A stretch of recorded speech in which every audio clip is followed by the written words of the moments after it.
¿Qué tal, gente? ¿Cómo les va? Bueno, espero que muy bien.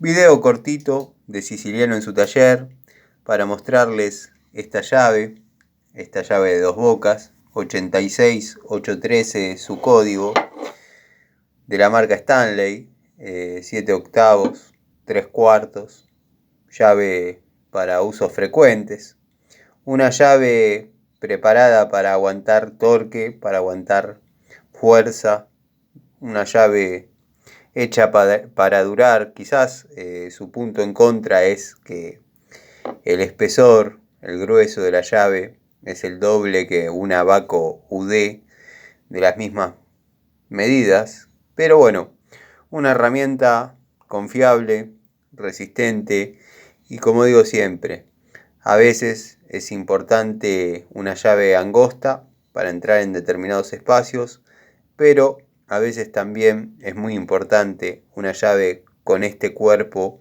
como para resistir determinadas situaciones, aguantar determinados torques y, por sobre todas las cosas, trabajar en determinadas piezas.